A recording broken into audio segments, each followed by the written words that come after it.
Ladies and gentlemen, boys and girls, step right up and enter our world. A warning to all, a word of beware. This isn't your normal paranormal affair. The strong man's inside. The wolf boy is too. There's a frozen Neanderthal and a bearded lady to boot.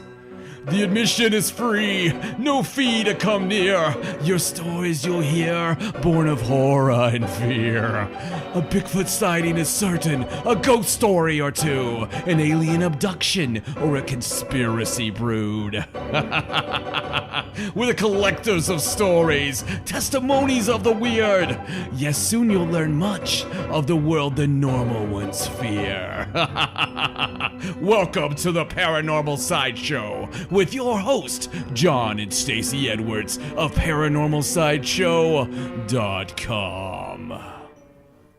Hello and welcome to the Paranormal Sideshow. I'm your host, John Edwards, and joined as always by my lovely wife, Stacey. Hello. And we have another, count it, another blockbuster October edition of the Sideshow. Yay. That means we are still in our Halloween treat bag. Of course we are. Of goodies, and we'd be in our Halloween treat bag all year if we could. Oh yeah. You know it. Tootsie Rolls. Just Tootsie Roll Pops. Anything Tootsie Roll? I'm a Tootsie Roll aficionado. I see. I love me some Tootsie. Okay. What? I'm not being any way about that. But if I was, I'd probably look it up on ParanormalSideshow.com. That's your address to find out everything Tootsie. On Facebook.com, it's /Paranormal Sideshow. On the Twitter, it's Sideshow97. And on Instagram, hot damn, it's John and Stacey Edwards. And don't forget, on YouTube, just search Paranormal Sideshow, and you can see a mess of old documentaries and other things that we've done throughout the time periods known to man as the current age. And during that time, we have done some fun stuff. So we try to put as much of it on there as we can for all you young boys and girls out there that are enjoying yourselves. Well, there you go. And of course, we have the main attraction today. That's I'm really right. excited for it. Mm-hmm, me too. It's we're calling it How to Curse a Guy in 10 Days. Even though we're not really going to teach you how to curse people. Yeah, we just like to play on words. It's kind of our thing. But no, our topic this week is going to be all about curses. Right. Hexes, jinxes, maledictions. The good old fashioned curse. Yes. Just the power of words, if you will. Yes, so stick around for that. Absolutely. So we got rained on this past week. We did. I was so disappointed. Mm-hmm. We went to Bucksport, Maine, and they have this thing called Ghostport. And we've been looking forward to this for weeks because it sounded so fun. Oh, yeah. And there's a witch's grave. we knew it was going to rain. The weather report said it's going to rain. And we told them they had a Facebook page, and we're like, it's going to rain. It's going to rain. Are you sure you're not going to put this off until next weekend when it's not supposed to rain? And they were like, no, it's just a little sprinkling. It's going to be fine. And we thought, well, we're not from Maine. Maybe we're just being silly. Maybe they're just used to a little bit of rain. It's fine. We'll go. So we got about maybe 15, 20 minutes of clear weather, and then it just rained the rest of the time. We didn't even get to do everything.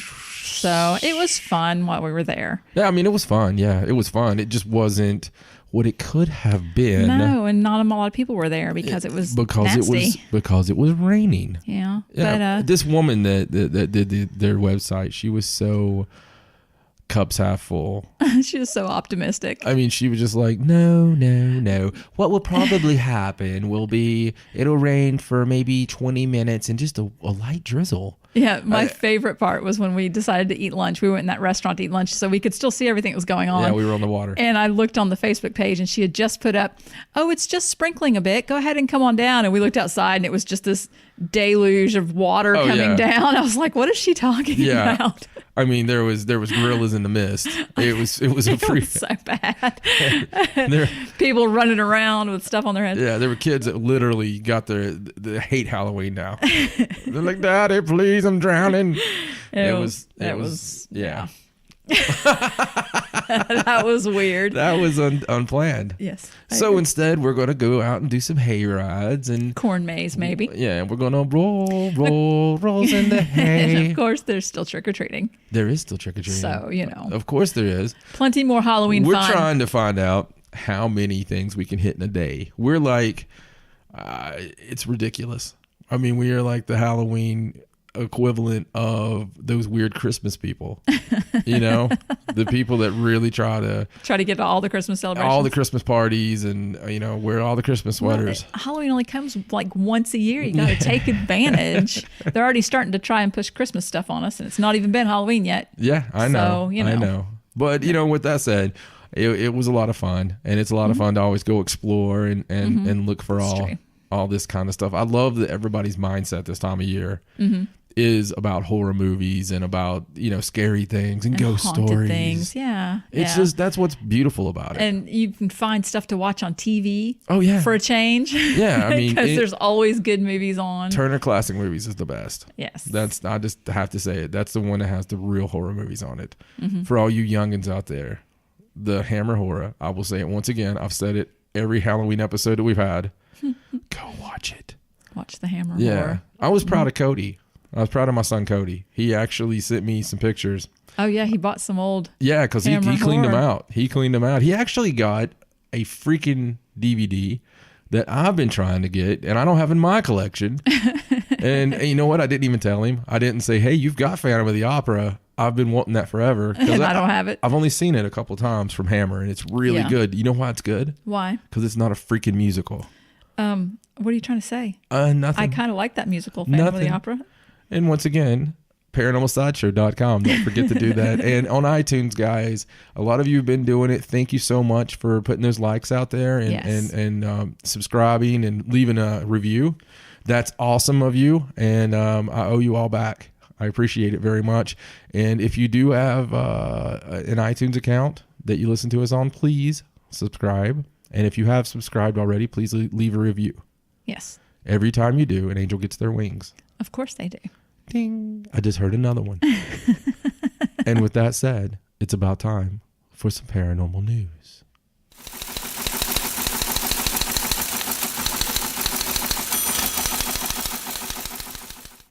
Okay, so let's get into our news this week. I got a few stories here. Might be kind of interesting. Yeah. So this first story is about, and I know you've seen this going around, but supposedly, I think I hear something. What is that?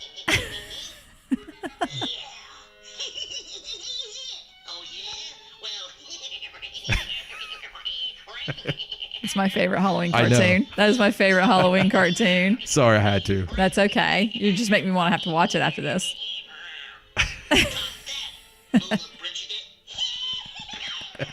Okay, anyway. So this first story is about the Bermuda Triangle.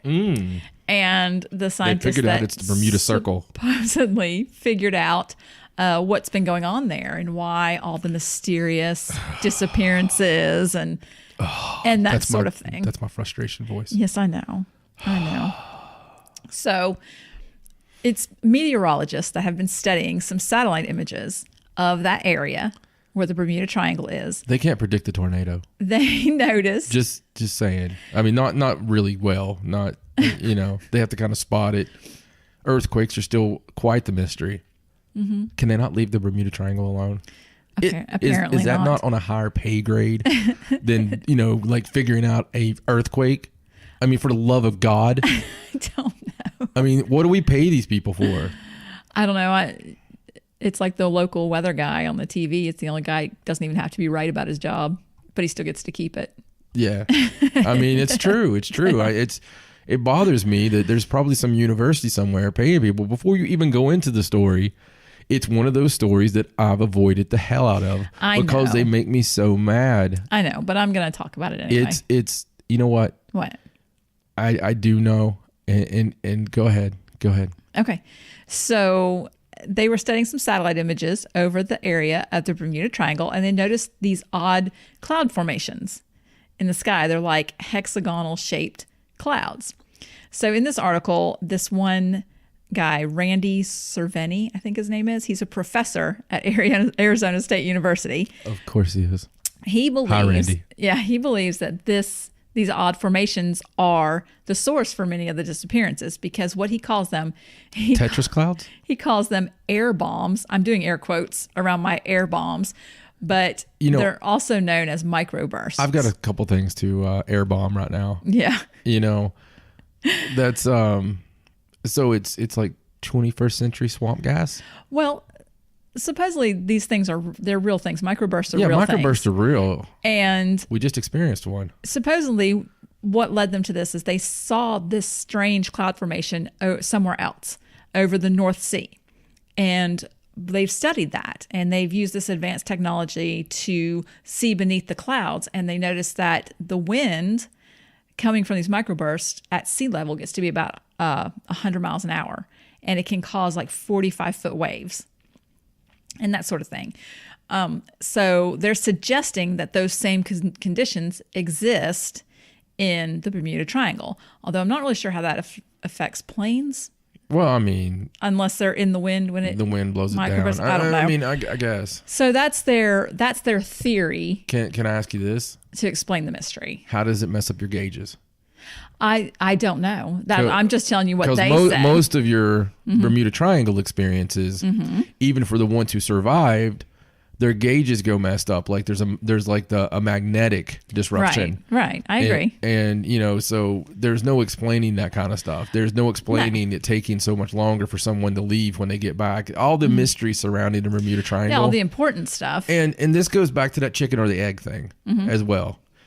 Yeah. Okay. So there might be a microburst, but maybe that microburst is a scientific way of saying, Zeus farted. Well, I mean, maybe that explains one or two missing ships or something. Yeah, or it's caused by something. But I don't think that it solves the whole mystery of the Bermuda Triangle. No. I mean, if you've ever read any of the better stories, there's no way that it does. Well, I have this little list here of some of the other previous theories that they've had for the Bermuda Triangle. Go for it, baby. So there was the magnetic vortices theory, which is a tremendous hot and cold currents crossing the most active zones might create the electromagnetic gymnastics, which affects the instruments and knocks people off course. There you go. At least it covered some of the actual stories. There was a magnetic variation theory, which says that magnetic compasses, they don't point towards true north, they point towards magnetic north in that area, and that causes people to like a navigator that didn't know that would get pulled off course or something like that. That was a theory. Of course, there was the methane gas theory, because that's just like a standby, isn't it? Oh, it's swamp gas, whatever. Methane gas, bubbles, and it. I don't know. I didn't even get into that theory. I personally am a methane gas blamer. I've blamed many things on a methane gas leak over the years. Not to mention my demonic hauntings. Of course. I don't know how many times I've been in a place and someone's like, "Oh my God. Oh my God, do you smell that, John?" And you're like, it must be a demon. It's a demon. We need to run. We need to run now. I think there's another one coming. It's right behind me. Oh my God. And then of course you have your paranormal type theories, like the space-time warp. Right. Where, you do it again. There's a rip in the space-time and continuum. You get sucked in, whatever. That's cool. There's one theory where these people, there was a story of they called it an electronic fog, and it was a plane, and the people survived, but when they were flying, it was like they saw the tunnel, and they flew through it, and all of a sudden they were in Miami, and it should have took them like 3 times as long to get there. One of my favorites. Yeah. And then here's one that I had never heard of that I thought was kind of interesting. There was a gentleman, Dr. Kenneth McCall, from England, and he wrote a book where he suggested that all the activity in the Bermuda Triangle. I don't know what a triangle is. Oh my God.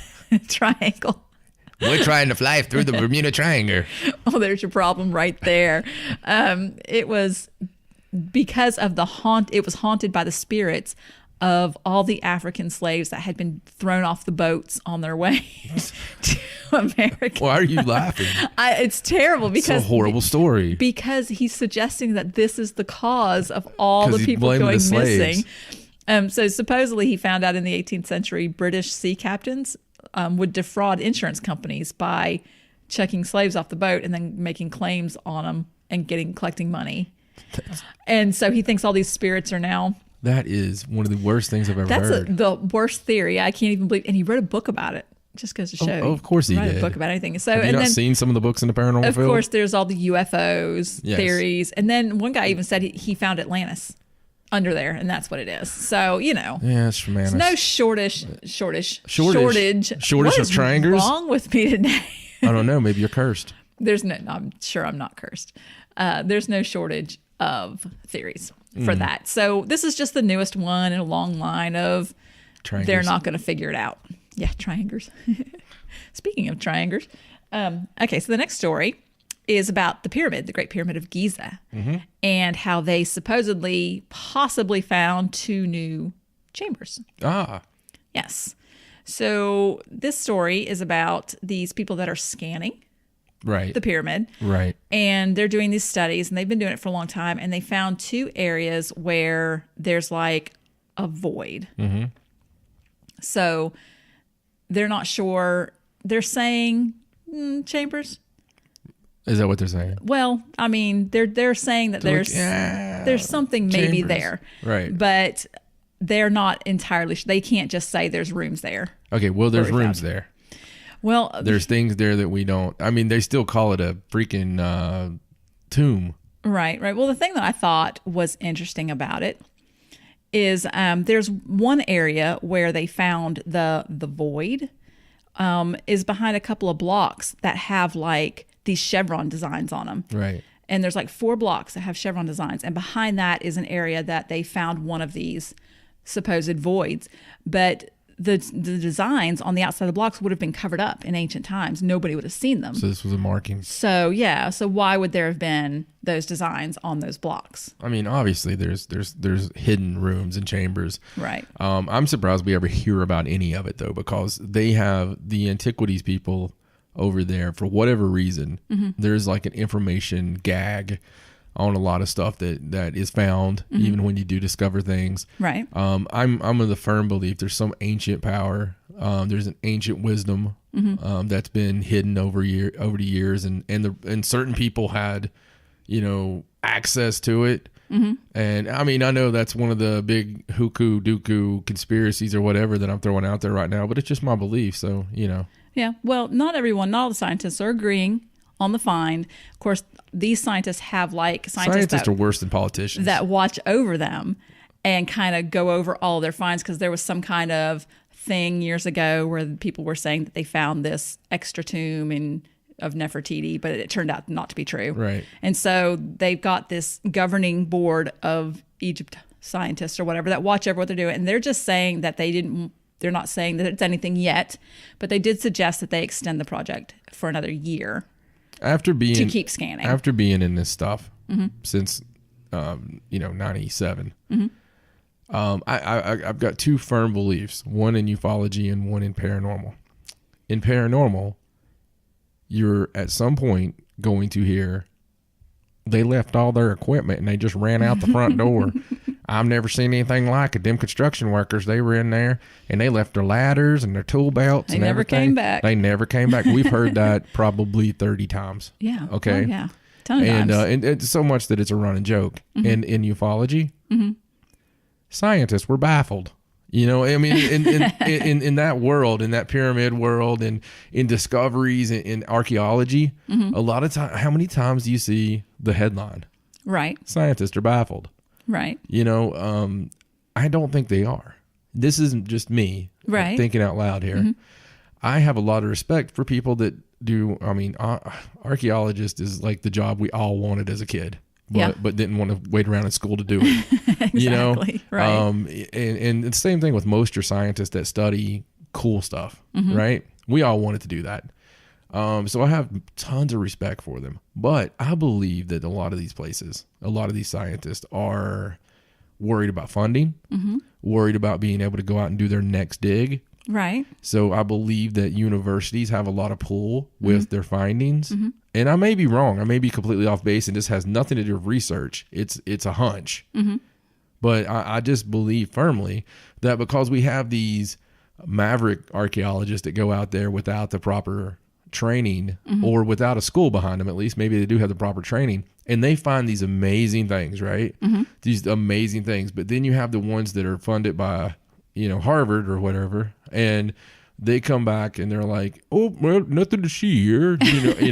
We found nothing interesting As there's at two, all. two guys, two nondescript guys behind with like a quilt over like a big painting or something walking by, And it's just it's just my thought. I believe there's rooms. I believe there's more there. Well, I mean, there has to be. There has to be something that's made us talk about it other than its size for all these years. They really still. Well, there's a reason they're scanning it, right? They still can't really tell us how they made it. Well, I think I read somewhere that one of them did say that it could be another aren't there like tunnels? Yes. Yeah. See, it may not be like a big room, but it could be another like tunnel or anything. I go back. They don't know what's in there. I go back to my prediction of earthquakes.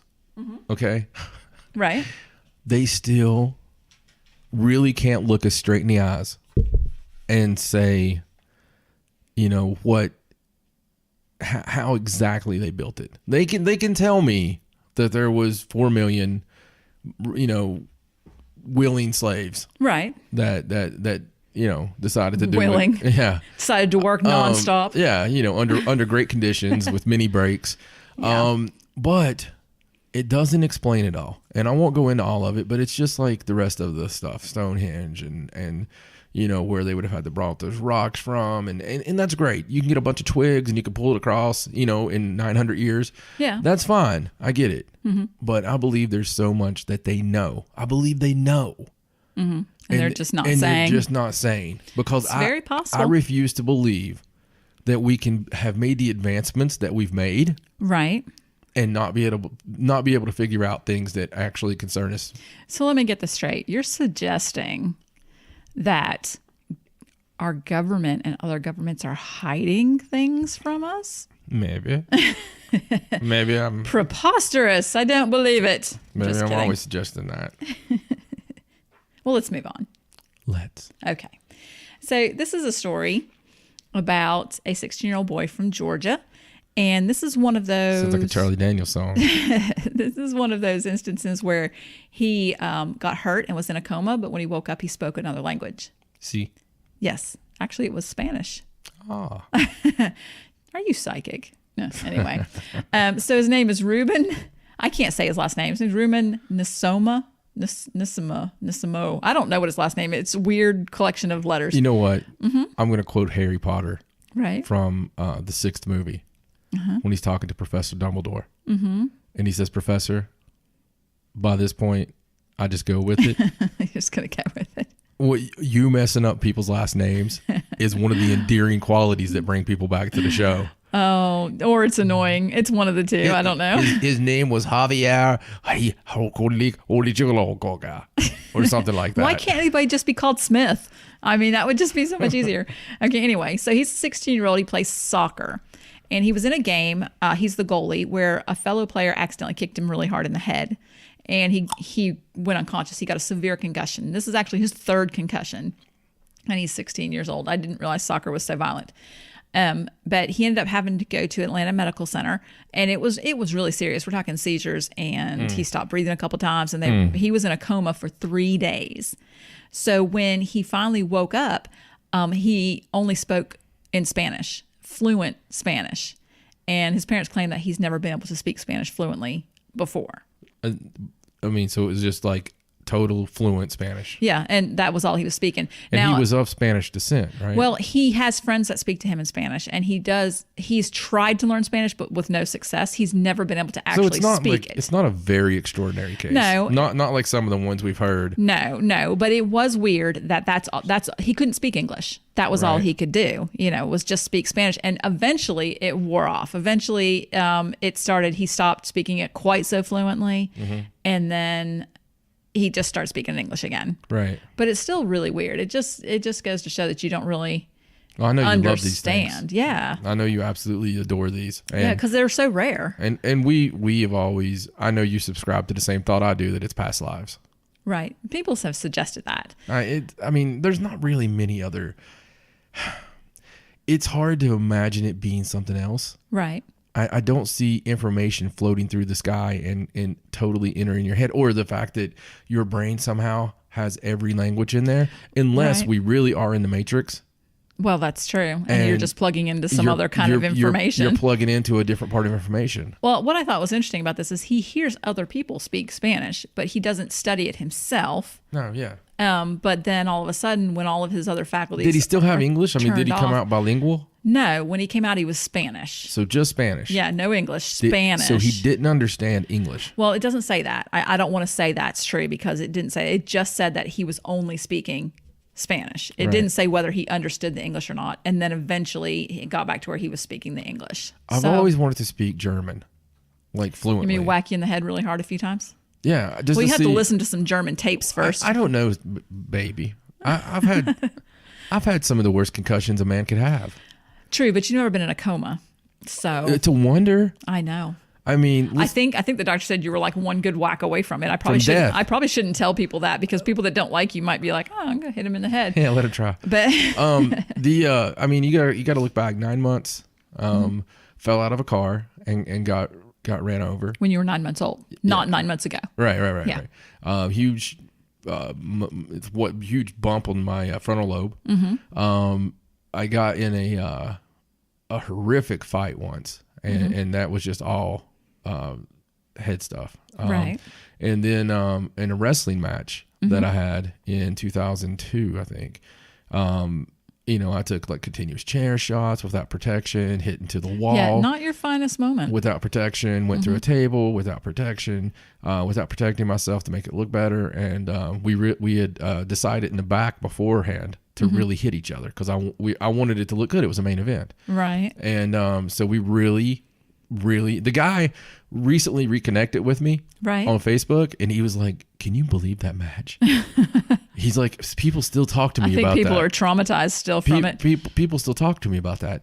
Anyway, all those things happened. And that was the one where a couple of days later I was training some people and blacked out and ended up, the next thing I remember at least, Yeah, that's when you went to the hospital. was in hospital. And that's Because when, you wouldn't go to the hospital that Yeah. night. They tried to take you. And that you were ne- like, no, I'm because fine. that neurosurgeon was like, "Yeah, you should be dead." Yeah. But so I don't think it's worked. Unless I sound different than I did before and I just don't know it. You've been nice about it. No. So not it don't that I always remember. work. So let's not try that. Okay, let's not try that. I don't think you studied. Well, you'd come out speaking French, I guess, because that would be this. Bonjour. That would be the language that you have in your subconscious, right? Yes. From all those French classes. Yes. All right. Well, let's move on. All right. So let's go on to this next story. Let's. All right. This is kind of a cool story from Pennsylvania. That's rare. It's about something cool from Pennsylvania. Is that what's rare? So this is about a man named Blair. I'm just kidding, my Dutch friends, This is about a man named Blair Murphy. Look, I can pronounce his name. because his name's Murphy. Yeah, exactly. He's an independent filmmaker from Los Angeles, but he lives in Pennsylvania. And he actually lives in a building called the Grand Midway Hotel, which is a haunted location. It's notoriously haunted. But he has decided that he wants to get in the Guinness Book of World Records for making the world's largest Ouija board. Oh, Yeah, so he's making it on his roof. so what part of Pennsylvania is this? This is in, hold on, I've got it here somewhere. Windber, Pennsylvania. Windber. Windber. Like Windber, like B-E-R. Like Wilbur, but Windber. Windber. Pennsylvania. I've never heard of it. Okay. Anyway. For the folks of Windber, Pennsylvania, who may be listening, or if you have friends, family, or pets who may hail from Windber, Pennsylvania, my name's John, and I have a fair amount of knowledge on what not to do when involving Ouija boards, or as some TV personalities would like to call them, Ouija boards. It's not a good idea. Now, a worse idea, call me wacky, paint me silly, but would be going, I mean, what? Yeah, it's like 44 feet by 29 feet. And it's like painted onto the roof of the building. Plus, he's made this big planchette thing that goes up there. Awesome. And I'm sure you can't actually use it. I don't know how that would work, but he contacted Guinness Book of World Records and he asked them if he made this, if they would consider it, and they said that they would. So he's hoping to have it done by Halloween. So this is it. This is it. You know what I'm going to do? What's that? I'm going to summon a T-Rex.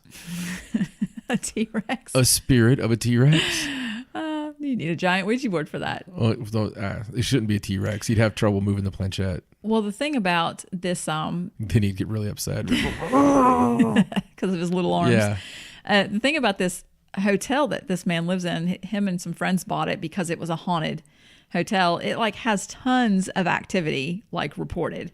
Yeah. Supposedly. By him.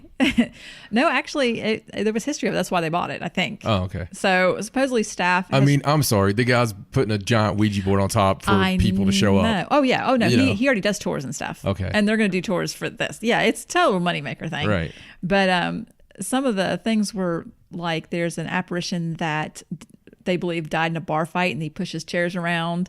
And supposedly there's a young woman that's been seen wandering through the hotel that they believe was a prostitute that was walled up in the second floor behind the wall. That sounds familiar. It may be. And then it says the most haunted room is room 3, where the statue of a nun's been known to move around on its own accord. Well, the hell with that. Yeah, really. I was with you until you had to move a nun. Nuns creep me out in general.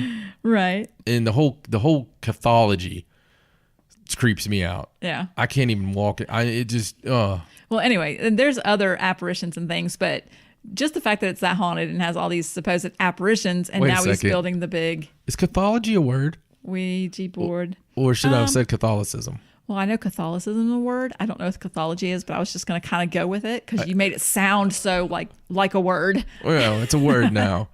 Maybe it's a John word. Maybe, yeah. Travis, he kept a notebook of words that I just create and go with. It's because you do it with such confidence. People don't really realize they're not words. I do everything with confidence. Of course you do. Some people don't realize they're with me for a while. And then all of a sudden they wake up one morning and they're like, damn. All right. So this last story is just something I think that we should talk about because the video has over 2 million views and I've seen it on all kinds of news sites. Justin Bieber walked off stage. No, I did see that, but no. Because people were screaming for him too loud. Did you read it? No, what I read said that he was trying to talk to them and they were booing because they wanted him to sing and not talk, and he got mad because he didn't feel like he was being respected and walked off. No, that's is that not what happened? What I read was they were cheering and screaming. It was Manchester, and he didn't feel like he could talk in between songs. Dare they cheer for him? I would have gave anything for someone to cheer when I finished one of my songs. I cheered. You're like the only one on all the old videos. It's like, He's trying to start something. Yeah. Anyway, so this is the video that you see going around all the news stories about the dragon, the quote dragon, flying over China. Yes. That obviously looks like a dragon. People say it's probably CGI because like the dragon's real clear and everything else is real blurry. Because it's a dragon. It's very suspect. People say it's probably CGI because it's a bleeding dragon. Well, I went and looked at the original video. Like I saw an article on it and I thought I'd go to YouTube and find where they actually upload the video because sometimes they put stuff in their description that you just don't see in a news story. So I went and that's how I found out that it had over 2 million views. I couldn't believe it. And so I scrolled down to read the comments because I like to do that sometimes. It's humorous to read the comments. Yes. And the biggest argument throughout the thread of comments on this video was the fact, besides the fact that the guy in the video calls it a dragon instead of a dragon, was that it wasn't actually a dragon at all, but it was something called a wyvern, which is kind of like a dragon, but isn't really a dragon. And people were upset. Yeah. I mean, really upset that they misclassified the animal supposedly flying through the video.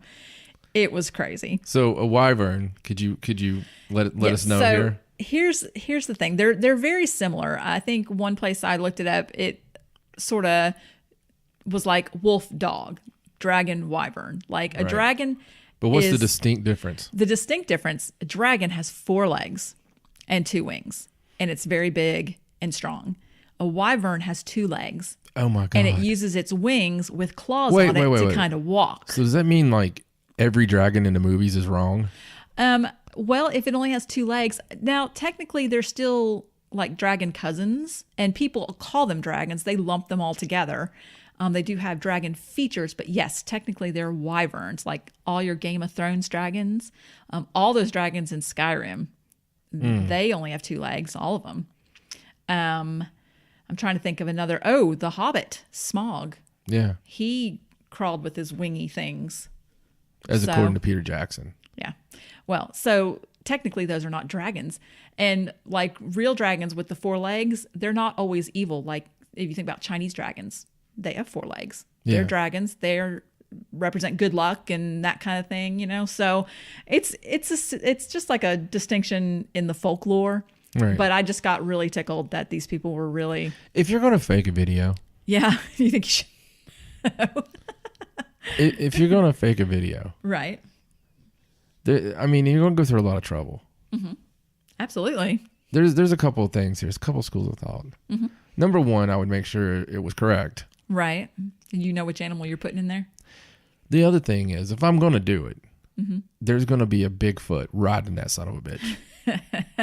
like he's in a honky tonk. You're just going to throw realism right out the window. Yeah, I mean, if you're going to go for it, he needs to have like one hand in the air, and like woo, just. That's why you never see the Bigfoot. That's how they disappear. The They're dragons flying take them away away on dragons. Exactly. Well, wyverns that people think are dragons. Yeah. Well, anyway, I thought that was kind of a funny story. I couldn't believe that actual video was getting so much traction, like in the news. So I have a news story. Okay. A news story from us. Okay. So Stacy and I, we like to explore. You guys know that already. Right. But we live beside a gigantic old graveyard, up here in New England.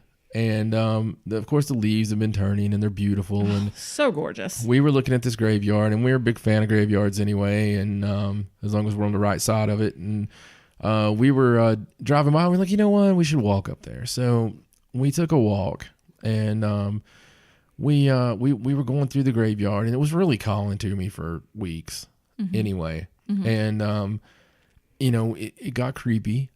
And it got heavier. The deeper we went in, it got heavier and heavier. It did. And we went down to this one tree. And these trees looked ancient, guys. I mean, they were naughty and, well, not naughty trees. Not naughty like that. Hey, you heard the one about my wood? That's a totally different story. Yeah. So they had knots on them. And they were kind of twisted. They're gnarled. And there you go. That's what you want. Not used to the word gnarled. Thank you. But we got down there in front of this one tree, and we were getting ready to do some EVP just because, it's us.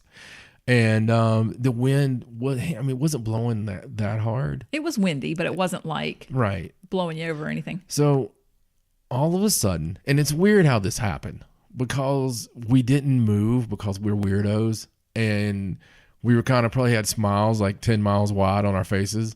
But it was so odd. There was this moment where over this hill ahead of us, we could see these leaves in the air. And everybody's seen like those little mini twister looking things with dirt and dust and leaves and whatever. It was kind of like that, but not. It wasn't really circular like that. They were like vortexing. Yeah. And billowing sort of. Right. And you could see it build, and it came like directional right toward us and engulfed us. And as Stacy said when it was happening, it's like you could almost see the wind. Like you could almost see it coming at you. And not even because the leaves are in it, just from the force. And it was so awesome. Yeah, it was it so lasted weird. a few seconds. I mean, It wasn't just a quick burst. It like blew on us. I know you were talking during it, and I kind of looked over at you like, yeah, it was very crazy. It was honestly one of the crazy things that happened, but I like to document those things just because it's cool. Right. And then after it stopped, it was like, yeah, it's like the heaviness windy. Was gone. Yeah. It was crazy. Yeah. It was really weird. I believe we were kind of like, what was that? Yeah. And we were. It was just one of those times when something just happened. But you don't really have any evidence of it. You just know it happened. Yeah. Very cool. Sorry. I just wanted to throw that in there. I meant to throw it in at the first, but. That's okay. Those were all my news stories anyway. So it was a good place for it. There you go. Well, thank you very much. Honored guest, friends, and marks, we here at the Paranormal Sideshow would ask that those faint of heart or weak of the knees to please switch off this broadcast, as it's time for the supernatural spectacle, a mystery wrapped inside of an enigma and stuffed neatly inside of a Tijuana taco roll. It's now time for our main attraction.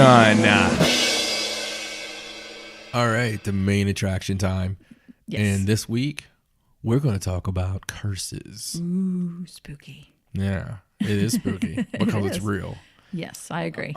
Curses is something that we've experienced firsthand, and some can be proven, some can't.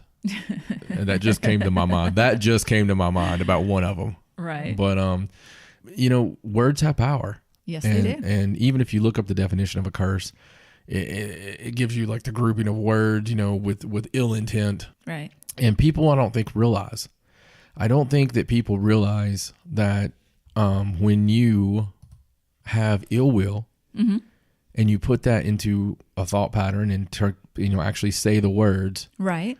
that can be a curse. That can be considered a curse. Absolutely. Absolutely. I hope you die. Can very much be considered a curse if you really mean it. Now, those that might have a little bit of magical blood, if you will, right. They may say things and get some help from the other side or whatever, and it becomes a curse. And it even goes into a psychological part where someone, if they believe that it's a curse, can be a curse. Right. And- Because they're Right. in manifesting it themselves. Power of the mind. Exactly. It's a big Exactly. thing. Curses, maledictions, hexes, jinxes, whatever you want to call it. Right. It's curses. And basically it's an expressed wish that some form of adversity or misfortune will befall or attach to some other entity. Right. One or more persons, a place, or even an object Right. can be cursed. Yes. Oh, I believe that. Is a haunted object a curse? It can be cursed, I believe. I suppose if you consider a evil spirit as a type of curse. Right. But like you were saying, the whole speaking the words with the ill intent, it kind of is the opposite of when people are sick and they're asking you to send them positive energy. Prayers. Asking them positive light prayers, right?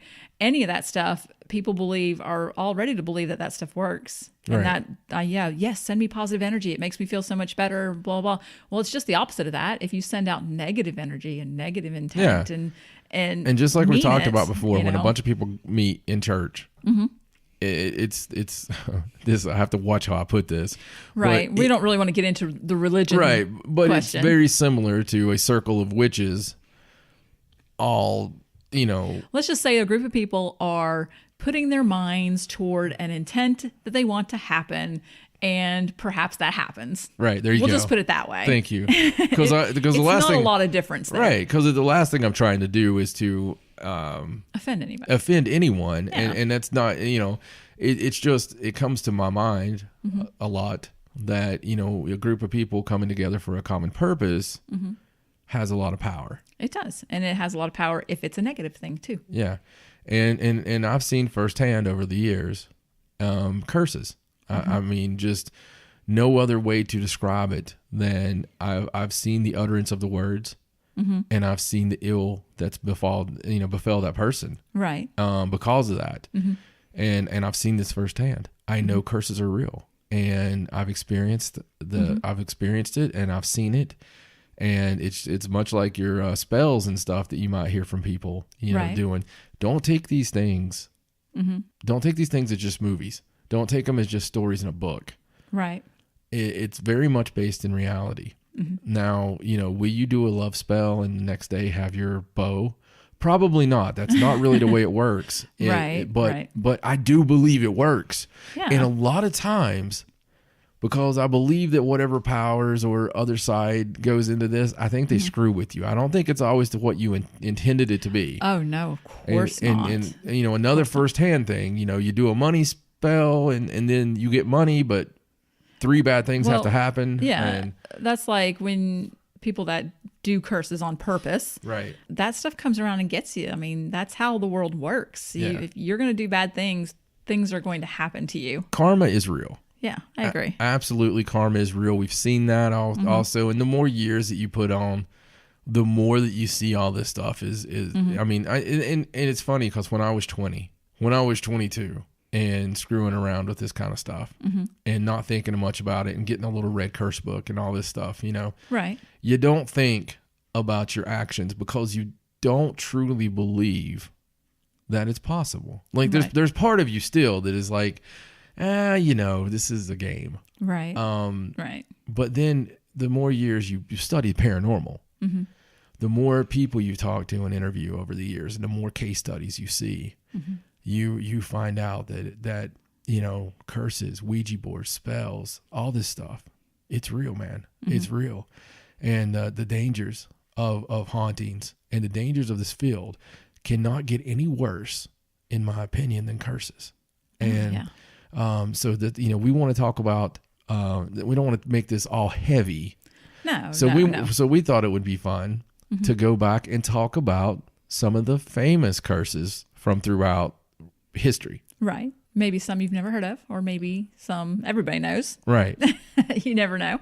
I would like to start with one of my favorites. Okay. What's one of your favorite curses from history? Well, I got into this one a lot because for no reason, I had a bunch of friends that had another band.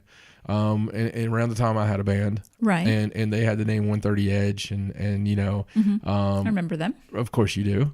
And anyway, it was funny because Gene named it just because he looked at his tag on his car and it was 130 EDJ, and that was the name. And so he's like, "Hey, 130 Edge." I always wanted to tie in the James Dean car. To that because it had the 130 on it. Right. The James Dean death car is one of my favorite curses. Of course, cursed car. That little bastard that not only killed, because Little Bastard's what it was called. Right. That not only killed James Dean, but killed and maimed others who came in contact with it, causing many to say that it was cursed. So that's one of those things where it's like an object, but there's still a curse involved because of everything that happened. Right. You know, originally it was customized by George Barris. And he bought a wrecked little carcass of the little bastard for $2,500, and soon after, it slipped off its trailer and broke a mechanic's leg. Not long after, Barris sold the engine and drivetrain to Troy McHenry and William Eschred, while the two were both racing against one another in cars that had parts from the little bastard. McHenry lost control and hit a tree, killing him instantly. And Eschred was seriously injured when his car suddenly locked up and rolled over while going into a turn. Barris still had 2 tires from the 550, which were untouched in Dean's accident.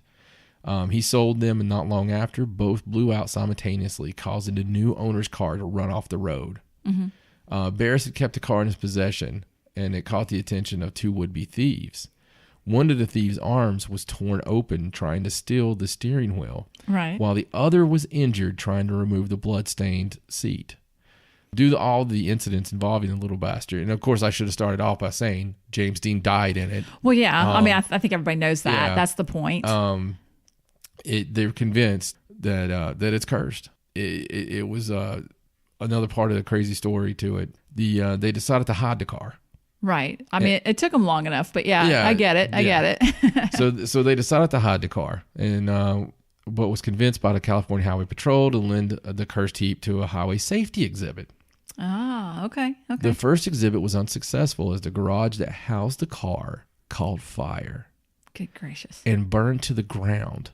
Mysteriously, the car suffered virtually no damage from the fire. Wow. The next exhibition at a local high school ended abruptly when the car fell off its display and broke a nearby student's hip. Oh my God.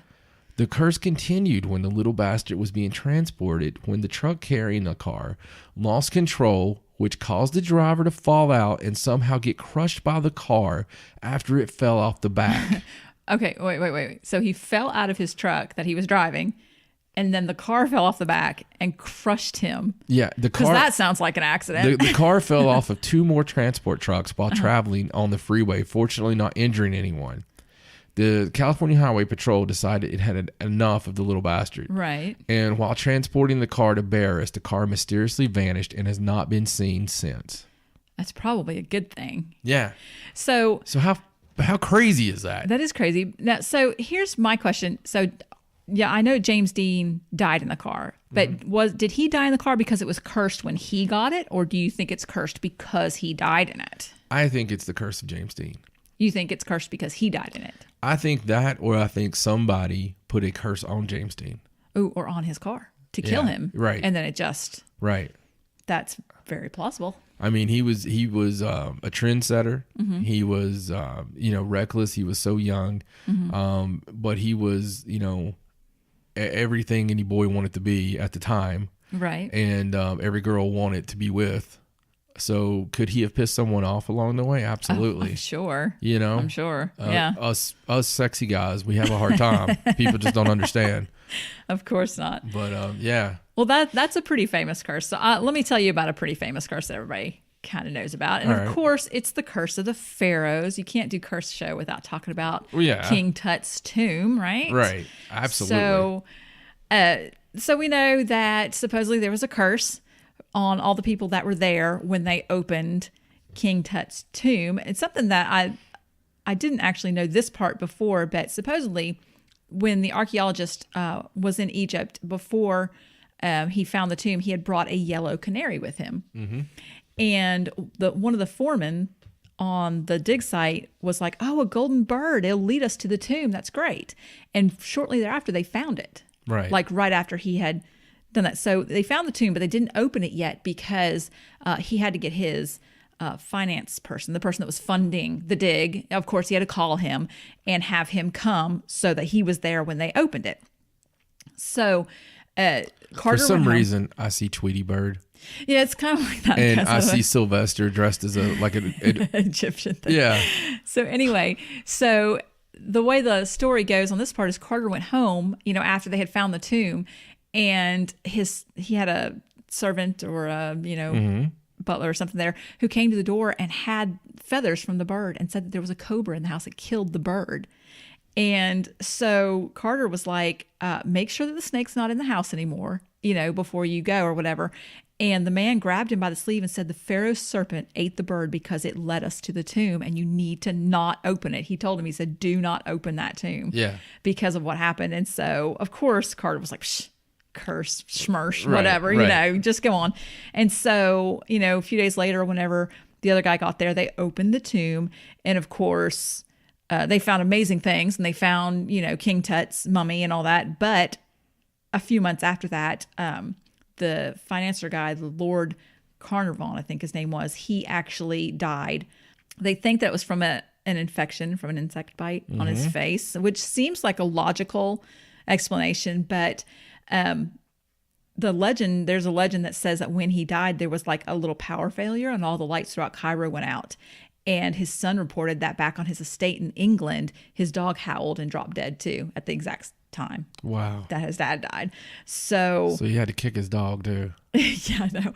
And so even more strange than that, it was said that when the mummy of King Tut was actually unwrapped in 1925, it supposedly had a wound on its face in the exact spot where that guy got stung Wow. by the bug. So I thought all that stuff was I didn't really know all that stuff, but supposedly a bunch of more people, I think like 11 more people that had something to do with the discovery of the tomb died either early or unnaturally or committed suicide or something like that. So of course, How crazy would it be if King Tut had actually died from an insect bite like that? that would be weird, wouldn't it? Yeah. And so, and of course, once the press got a hold of that, Oh yeah. yeah, it just went crazy. Yeah. So, and that's a pretty famous curse, which I actually happen to believe there was really a curse.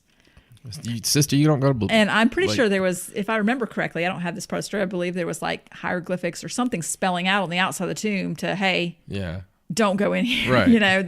Don't come in. Warning, curse, you'll die. Yeah, exactly. Right. People would, listen to that stuff. But no. Yeah. They don't. Yeah, you know how they are. People are crazy. Well, I want to talk about something, more regionalized here for us. Okay. One of my favorite curses, as all these are, but the curse of the Bambino. Ooh, of course. Curse of the Bambino. In 1920, Red Sox owner Harry Frazee I don't know what his name. You're looking at me. I can't pronounce the name. Anyway, decided to sell Babe Ruth to the New York Yankees. What a stupid move. I know. For $100,000 in cash and a $300,000 loan. At the point when Babe Ruth was sold in 1920, the Boston Red Sox had won 5 World Series titles, more than any other major league team. Up to that point, the Yankees had never won. After selling Babe Ruth to the Yankees, the Red Sox did not win another championship for 86 years. Wow. Until 2004.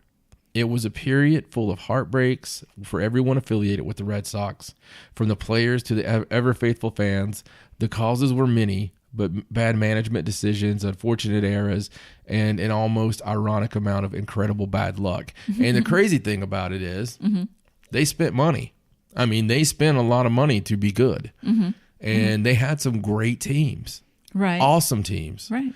But they had to curse. Yeah, something always happens. And everybody knew about the curse. And, once that thing got power, everybody believed in the curse of the Bambino. But this goes to my breaking curses, because I do believe curses can be broken. Of course they can. And, this is one that was obviously broken, and they've had a lot of success since. And, it's not even brought up anymore. Right. So in many ways, the curse has no power because people don't believe it now. Well, was it a specific thing that broke the curse, or was it just the fact that they won? I think the it was World them Series? Actually winning it. I don't know. Maybe there was maybe everybody believed that they were going to win that year. Maybe that's somehow the 86 had significance. Maybe. Who knows? Yeah. All I know is that they paid dearly. They paid very dearly for getting rid of Babe Ruth. That's crazy. I've always heard of that one, of course, because my grandparents were huge Red Sox fans. So, that's all I ever heard growing up. And they were always my American League team. Right. I grew up an Atlanta Braves fan, which I'm still looking for what curse that is. But while you're at it, if someone could figure out the Dolphins for me as well, because I know I've been cursed since I was little. I don't know if there's any explanation for that. No, anyway. It's like somebody made a bad deal at some point. We want to go undefeated and be the only team to go undefeated. There you go. With the undefeated preseason and undefeated season and be the 72 Dolphins forever. And you know what? True Dolphins fans, it's sad that we still have to hold on to 72.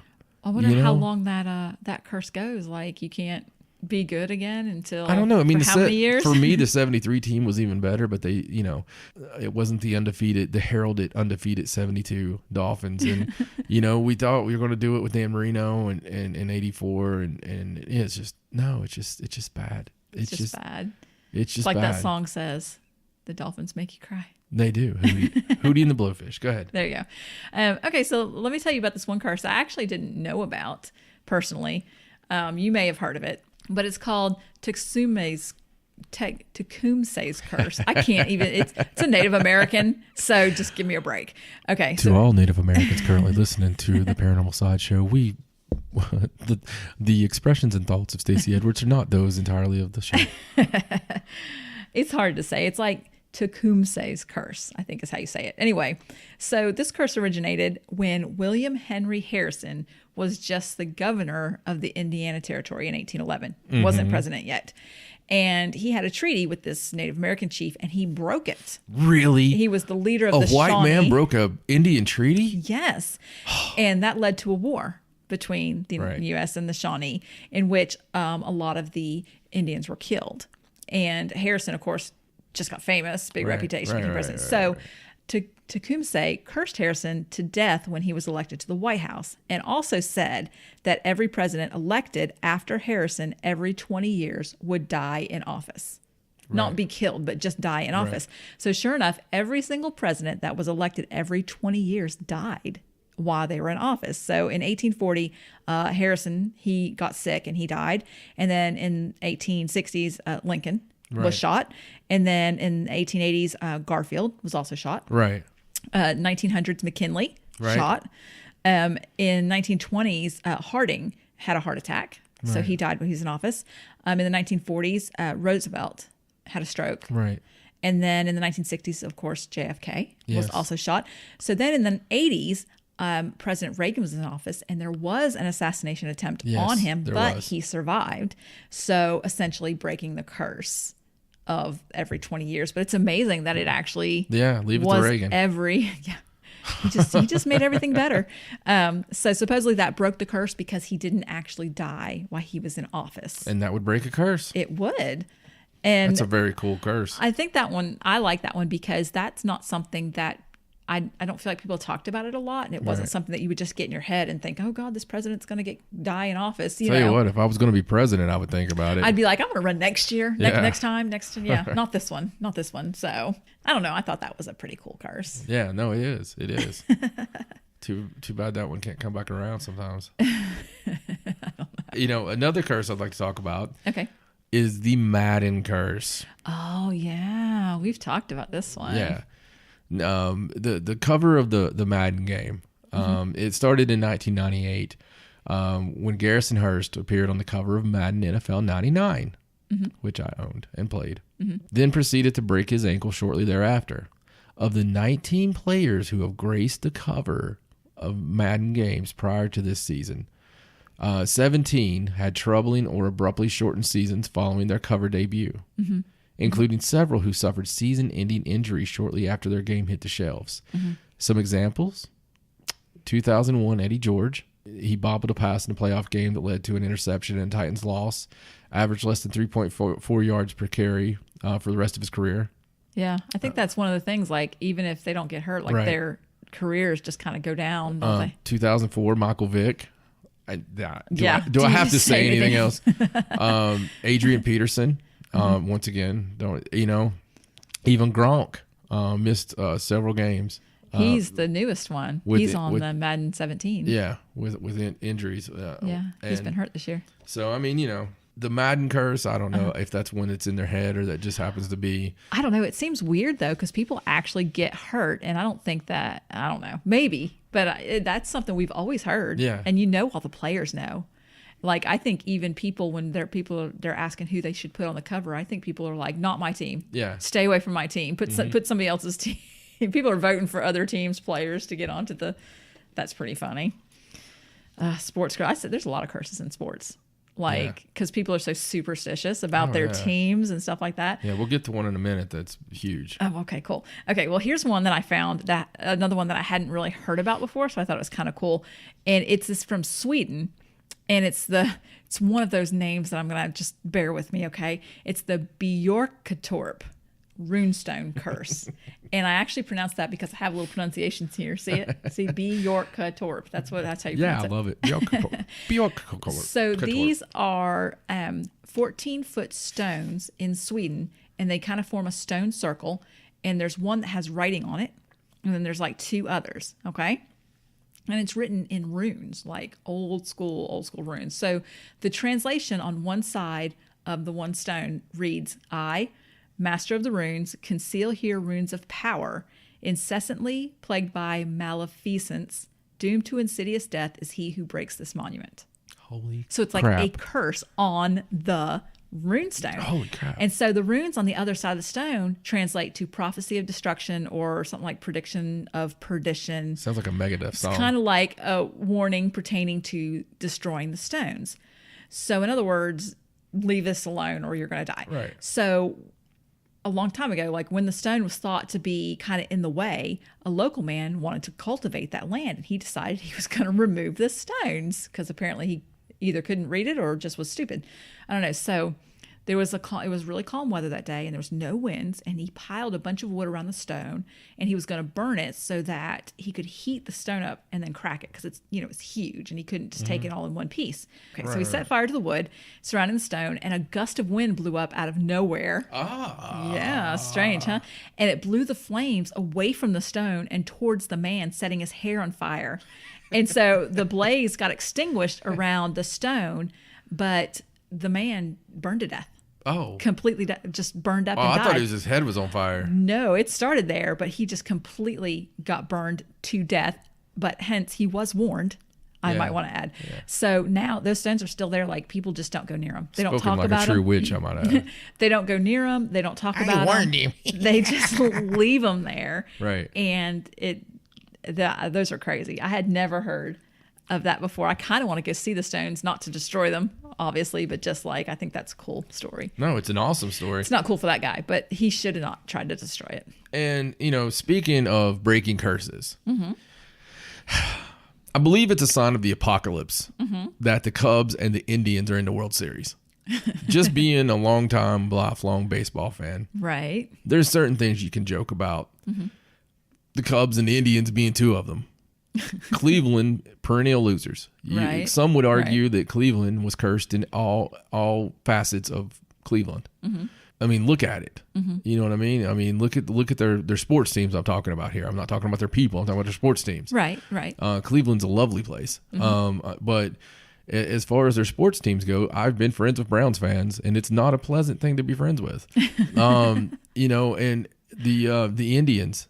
And just recently we got the Cavs and they're doing great. Stipe Miocic won the world title in heavyweights for UFC. He's from Cleveland. They were all very excited. I think something's going on here. Right. So do you think is that like your prediction for the World Series? Maybe I think Cleveland's going to take it. Cleveland's coming into their own now.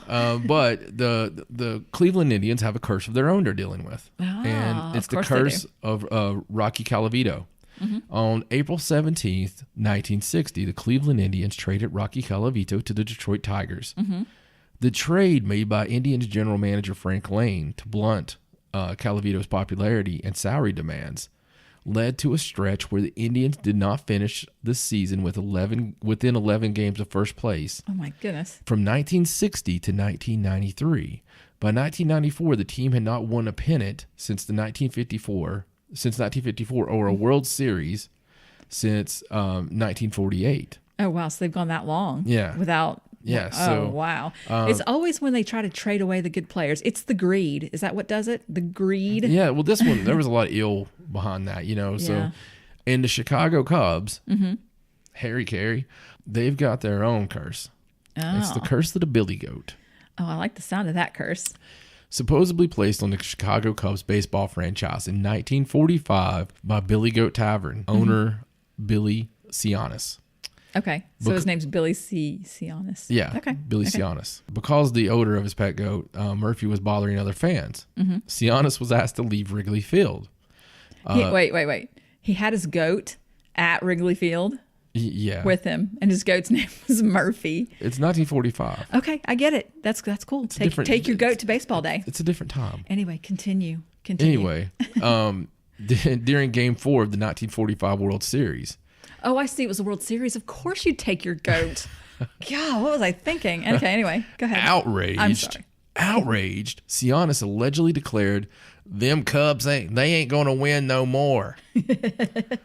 That was the actual audio bite. Was that exactly from 1945? Is that when you said it was? And the goat actually had an audio bite too, and he was like, "Nah." The Cubs lost that 45 series to the Detroit Tigers, and they have not won a World Series championship since 1908. Oh my goodness! Hey, you know what? There's a common thing in these curses. It's the Detroit Tigers. I think that we're missing something here. We should blame the Detroit Tigers. You should always blame the Detroit Tigers. Blame Detroit in general. I think they've been cursed enough, though. I think so. After the incident with Billy Cianis and Murphy, they did not play in the series for the next 71 years, counting the canceled 1994 series. Until on the 46th anniversary of Billy Cianis' death, the Cubs advanced to the 2016 World Series. That's this year. Yeah, and so it's like the anniversary of his death. Well, maybe they're going to win and break their curse because it's the anniversary of this guy's death. But I don't know. Is it not always the anniversary of someone's death? I'm sure it is. I mean, but no, I think Cleveland has already proven that they're breaking a curse this year. Mm-hmm. You know what I mean? Right. Just let's drop the Browns out of that equation. So that maybe next year is the Browns year. Maybe let's just drop that out. But right. you look at Cleveland Cavaliers and you look at Stipe Miocic, and now the Indians have a chance. I think the Browns are just being selfless. They're like losing so they don't overshadow. Maybe that's it. The Indians. Maybe that's it. Or 4 quarterbacks in a season. That's normal, right? Yeah, absolutely. Just on a funny, like, side, not related note, does Detroit have a basketball team too? Yeah, the Pistons. Oh, okay. They missed a golden opportunity there because they have like the Tigers, the Detroit Tigers baseball, and they have the Detroit Lions football. They should have had the Detroit Bears. Yeah, Lions, my. Tigers, Bears. Oh my. Anyway, I believe actually they should probably name it other than the Lions and Tigers and put other things for cars. well, true. You know. But is there another good name besides Pistons? Well, I'm talking. Well, they'll keep the Pistons, Right, but I mean, but then could you rename the think Lions. to what though? What other car part would? Gearheads. Yeah, That'd be cool. I guess. I don't know. the Not too terrifying. monkey though. wrenches. The monkey wrenches. You know, We should get a hold of Detroit and tell them we've got their team names figured out. the tie rods. Oh, goodness. Okay, so anyway, let's continue our talk on curses. Let's talk about cursed items. I have a story about a cursed item. Right. And I know that we said something about cursed items and haunted items, but I think that this is actually a cursed item. Right. And this is the crying boy painting. I hate that thing. Yeah, well, it's a painting of a young boy that people had all over the place in England. Like everybody had this painting in their home. I'm not exactly sure why, because it's a really sad painting of a little boy that's crying. Yeah, it's very morbid. And I don't understand why you'd want to hang that in your home. But anyway, supposedly, a lot of the places that had this painting hanging in their home would mysteriously burn down or have an explosion. Yep. And the strange part about it is at the end, like after they were looking at the place, that picture would be suspiciously intact while everything else had been burned down. And supposedly, this supposed curse came from the painter that did the painting in Madrid. He claimed that he made the painting of a wandering orphan whose parents had died in a house fire. Oh my God, yeah. And the way the story goes is a priest had warned the painter that each home that the boy was let into was destroyed due to fire at one time or another. And the painter didn't really believe him, so he took the boy, into his studio and he wanted to paint him, but sure enough, his studio caught on fire. So the painter had to make him go away. And then supposedly but the thing about this painting that makes it like more of a curse is it's not just the one picture. It's any print of this picture is supposed to have caused this. And the way they figured it out is like, I guess it happened somewhere and one of the firefighters happened to mention, hey, I've seen this at other homes where they burnt down, but this painting didn't burn. Right. So I don't know. Very I always crazy. thought that was really weird. It is very weird. I mean, it's creepy. It is. It is. It's that's just one of the ones, man. It's a strange world. It is. I agree. So obviously, the moral of the story is don't piss off a goat. Right. Don't open a tomb unless you know what it says over top. Right. Don't hang a picture of a crying boy in your house. Oh, let me tell you something. Don't paint a picture of a crying boy. Let me tell you something else funny about that crying boy painting story is I did read somewhere that supposedly the curse isn't active unless you know about the curse. Right. So if anybody's listening to this show and you have Sorry. that picture in your house, just forget everything. Just forget everything I just said about it. Pretend like you didn't even hear it. I mean, there's so many. We could go on and on and on. We could have a series of shows about this. We could have it go for days and weeks and months because there's that many cursed items. There's that many curses out there. If you have a curse, I think Stacy was going to post a couple, just as in addition on the website, some other interesting curses. Absolutely. In the recap. But if you have some that or some that none of us have ever heard of that have happened to you or that you've heard of or have happened to someone or that maybe you placed on someone, we'll keep your anonymity. Just get a hold of us and go to paranormalsideshow.com, go to our Facebook and leave a message for us, however you want to do it. We'd be interested to hear from you. Right. And if you have something interesting enough, we might bring you on the show and have you talk about it yourself. That's true. But it's very cool, and we just wanted to touch base on curses. All right, paranormalsideshow.com. That's your address to go to find everything there is about cursed items. Now, I promise you that the website is not cursed. Not yet. Yeah, not yet. We should put like something on there, like as soon as you type it in, you'll die in 7 days and do that. No. Let's not do that. No, I guess there is probably a little bit of liable to that, huh? Probably. The Facebook.com/Paranormal Sideshow. On the Twitter, it's Sideshow97. And Instagram, hot damn, it's John and Stacey Edwards. You can go there to see all those cemetery pictures we just took. That Absolutely. You were talking about the beautiful foliage. The foliage. On YouTube, search Paranormal Sideshow to find all kinds of cool goodies. On iTunes, please subscribe and leave a good review. Yes. 5 stars. And, all I can really say is, for my lovely wife, Stacey, my name's John Edwards. So long from the Sideshow. Good night.